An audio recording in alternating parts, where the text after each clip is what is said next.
Thank you, Mr. Chairman. I have an amendment at the desk. Yeah, the clerk will distribute the amendment to all members. The clerk will designate the amendment.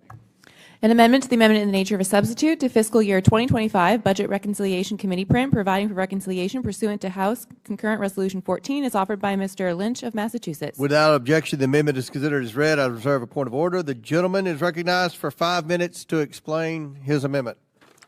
Thank you, Mr. Chairman. First of all, I want to thank Mr. Turner for defending federal workers and his own employees as they would be affected adversely by this legislation. Every member, their employees will also be affected in a similar way. Every federal employee in their districts will be affected, will be harmed by this bill. In the interest of the federal workforce that remains free of partisan influence and political cronyism, my amendment would strike the section of the bill that seeks to force new federal workers to surrender their due process rights and their employee protections and accept a new job classification as, quote, at will employees, subject to termination for any reason. Now, as a former union president and as a labor attorney and an employment attorney, I just want to make sure people understand what at will means. An at will employee can be fired for any reason or for no reason. So here's the president. He's trying to force everybody. Now, obviously, he would like to have partisans on his side brought into government. The sad fact is that all those people can be fired for no reason, for any reason. So it'll create this massive turnover if people are even willing to come on to the federal payroll without the benefits that they're going to get and with the changes that are being made here today. The bill before us presents incoming federal employees with the Hobson's choice. You can elect to give away all your rights, all your basic job protections that prevent you from being arbitrarily fired, and have your retirement contribution rate go up by an additional 5% of your pay. That's on top of the 4.4% that's already coming out of your paycheck. So it approximates 10% of your pay if you want your rights. If you want to have rights as an employee, you need to pay all this additional money. And that's for the duration of your employment. Alternatively, you can agree to waive your employee rights. You're basically, first of all, every federal employee has to give up their right to strike. So even if you wanted to stop work, you can't do that as a federal employee. Statutorily, federal employees are prohibited from engaging in strike. So if you thought your job was unsafe, you got to keep working. You can grieve, well, unless you do this, unless you give up all your rights. Then you need to shut up and keep working for less. And your employer can just fire you for no reason. For any reason that comes into their head, you're gone. Considering that entry-level federal workers earn an annual starting salary as low as $30,000, the majority of new employees will essentially be forced to relinquish their constitutional and statutory job protections just to keep more income in their pockets for their families.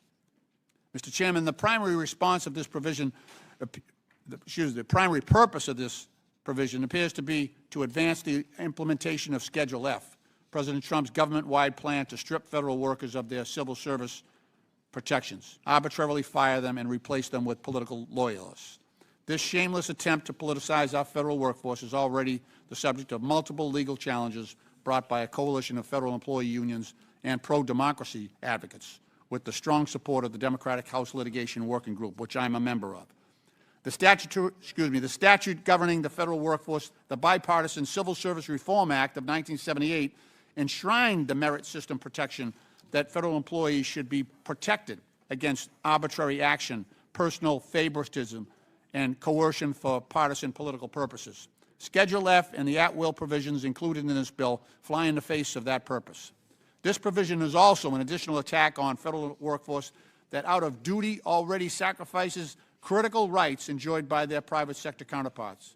Every new federal employee swears an oath to serve the American people and carry out their public service now, knowing that they are expressly prohibited by statute from participating in any strike or work stoppages or asserting the right to strike, and even belonging to a union that asserts the right to strike against the federal government. A violation is a felony and punishable by imprisonment. In closing, Mr. Chairman, I urge my colleagues on both sides of the aisle to support my amendment to strike this egregious provision from the bill and preserve the dignity and the independence and respect that we all should have for our federal employees. Mr. Chairman, I yield back the balance of my time. Gentleman yields back, and I recognize myself for a brief statement in opposition to the amendment. I do appreciate the length of the amendment, just 2 words and a number. I appreciate that. I sincerely do. I didn't have to spend a lot of time reading that. But I oppose the Lynch Amendment, number 1, which would significantly reduce deficit reduction in the committee's legislation by over $4.5 billion and result in the underlying print conflicting with our reconciliation instructions and comprising the legislative privileges. For that reason, I strongly oppose the Lynch Amendment. Do any other members wish to speak on Lynch Amendment number 1? Ms. Stansbury from New Mexico, you're recognized. All right, thank you, Mr. Chairman. I would love to just ask. Reset the clock, please. Go ahead. Thank you, Mr. Chairman. I would love to just ask a few questions about the amendment. So, again, zooming out a little bit, there's a lot to not like about this portion of the reconciliation package. As we said, I think it's an all-out attack on the federal workforce, and it kind of cuts at the heart of some of the major reasons why people stay in federal service, because it is not only them serving and doing their duty for the American people, but also you are making sure that you have a good retirement, you're taking care of your family.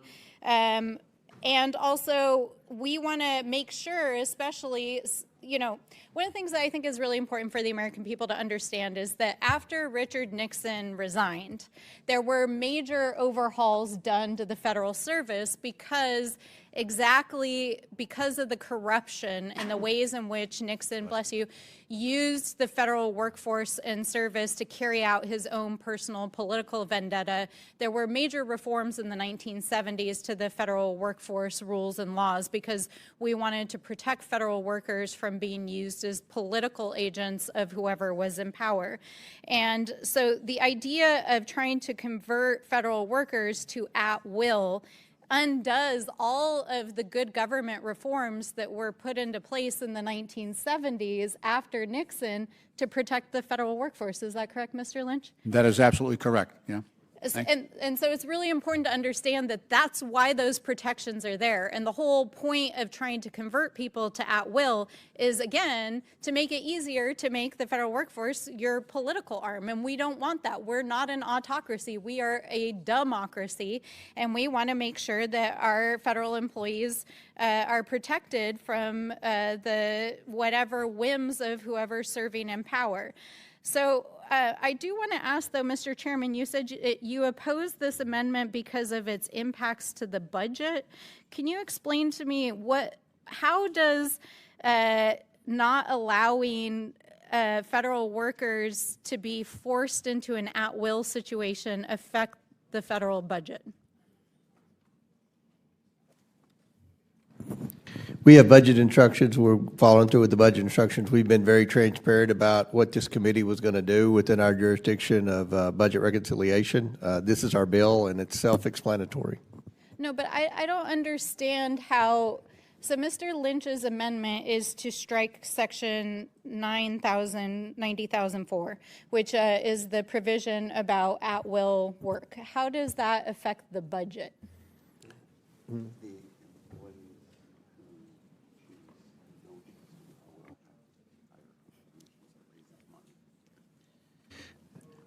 The employees who choose to not be at will have to pay higher contribution rates. Say that again, please. The employees who choose not to be at will have to pay higher contribution rates. And how much money are you saying this will generate for the federal government? Or savings? The Congressional Budget Office says $4.5 billion. Over what period of time? A decade, A decade. 10 years. Okay. So the idea here is that you. But let me interrupt you. We're trying to No, Mr. Chairman. I make understand savings that- here, and you all you do is criticize. The gentlelady's You time. act This like is there's actually- no, The gentlelady's you act time. like there's I'm no asking you a fiscal question. crisis Mr. here. Chairman, it's the gentlelady's time. I'm just asking the question about the monetary offset of at-will employees. So the idea is here that you're going to generate a few $1 billion over A few $1 billion. 10 dollars. Mr. years. Chairman, $1 is it million or here, billion? $2 billion Is it there. million or Over billion? 10 years, by taking away federal benefits and making the federal workforce fireable, undoing all of the good government reforms after Richard Nixon's corruption. I think that we just need to be, I just want to clarify, that's what you're saying. Cool. Okay. I think we got it. Thanks. I yield back. Any other members seek recognition on the Lynch amendment? Mr. Bell and Ms. Crockett. Mr. Bell? Thank you, Mr. Chair. The problem with this bill is that it doesn't offer federal employees a real choice. It forces them into a lose-lose situation, which weakens the very protections that ensure fairness and due process. This package is literally a betrayal of the middle class. And as I said before, I think our litmus test is, do our proposals support working families or not? In Missouri alone, these proposals threaten the rights, health care, and financial security of thousands of federal workers. And let's be clear, in my district, Missouri's 1st District, over 186,000 people rely on Medicaid. And under Republican budget plans, their health care is at risk. And so again, we need to stand with working class families, and these proposals are an attack on working class families. It's pretty straightforward. I would yield my time back to Rep. Stansbury or to the ranking member. I thank the gentleman. Again, the gentleman is on point with first of all, the impact of this on federal employees and the costs that this will incur in terms of performance at the federal level. Right now, we are in competition with the private sector, but through loyalty, through patriotism, in the case of the VA, you know, about a third of our workers at the VA are veterans themselves. When I go through the Brockton VA in my district, which I do often, I ask them, were you in the military? More often than not, the answer is yes, and then they proudly tell me what branch of the service they were in and when they served, and they also express the spirit, the esprit de corps, the patriotism, and the obligation that they feel towards wounded veterans. All of that is wrapped up in being a federal employee at the VA and some of the other departments and agencies where federal employees work each and every day. So what we're doing is the President has proposed that we're going to go back to, I think it's 1979 in terms of the number of people working at the VA. So he wants to cut 80,000 people from the VA. Now, because of the high number of veterans we have at the VA, out of that 80,000 people he wants to cut, that's what his budget resolution anticipates, 27,000 of the people that he's firing at the VA are veterans themselves. So all of this bill here today is just in furtherance of that same mission. And again, I appreciate the gentleman from Ohio, Mr. Turner, standing up for his workers at the VA. I just hope every member here is willing to do that. I understand the goal of savings and of balancing the budget, but this is not the way you do it. You don't go after people at the VA. You know, we had the Inspector General for the VA do a whole survey of every single, so there are like 86 major medical centers, the VA medical centers across the country. And we asked him, give us a report card on how we're doing with our veterans. He came back and he said two things. He said, number one, 80% of the hospitals that I've visited need a medical director. You need to hire a medical director.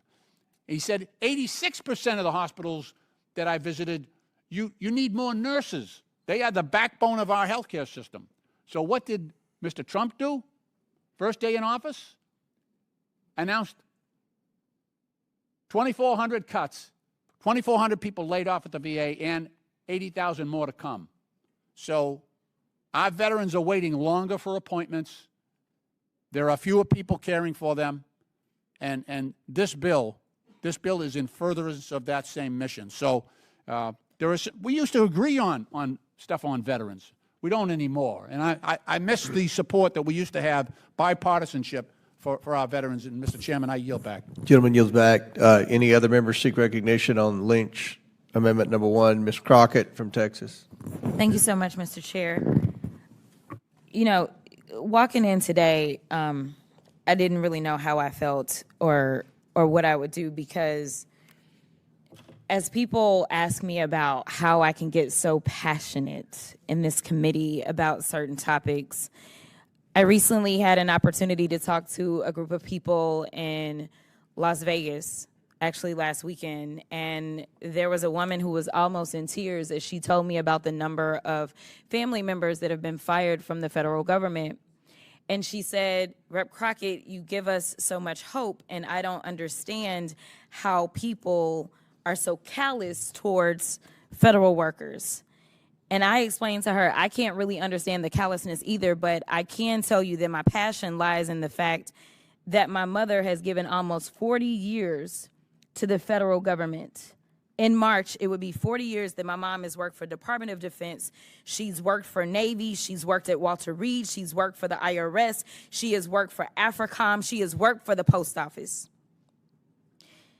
And doing that hard, honest work, as we consistently attack federal workers, we call them lazy, we call them dumb, we try to pretend as if they are not taking care of the very people that elected us.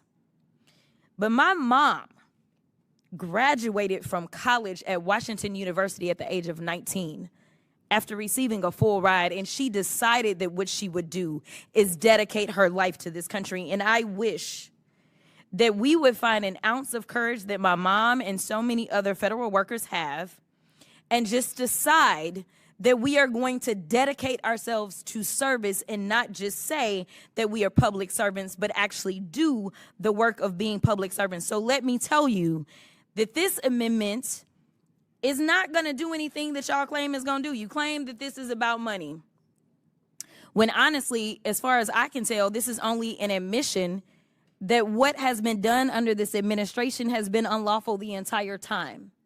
This is only an avenue to make sure that when and if another rogue tyrant decides that they want to enter the White House, they can go and get rid of as many people as they want to, and they will not have any recourse in the courts.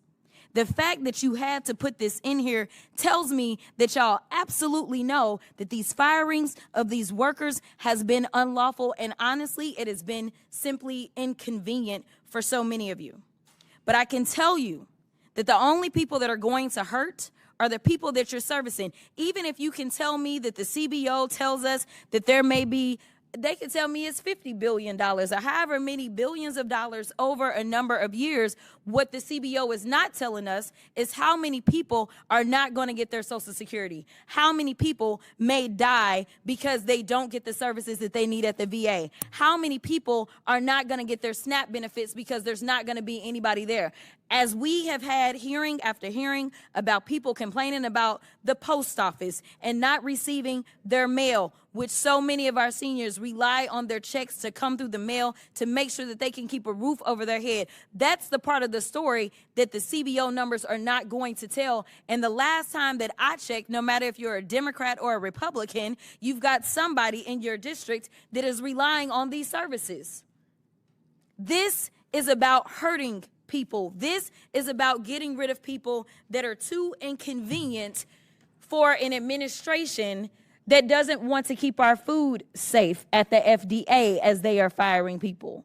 This is about an administration that doesn't want to have any oversight or anybody reporting back and telling you that our food is unsafe, telling you about the diseases that are coming through, and basically talking about the overall incompetence.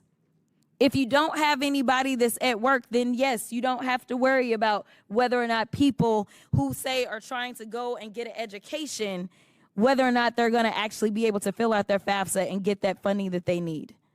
So, at the end of the day, if you can't really explain to me how this is going to help your constituents, I don't understand why we are talking about it. Because again, we weren't elected by Donald Trump or J.D. Vance or Elon Musk.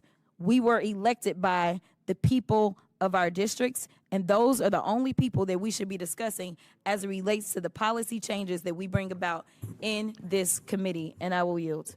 Does any other member seek recognition on Lynch Amendment number 1? Seeing none,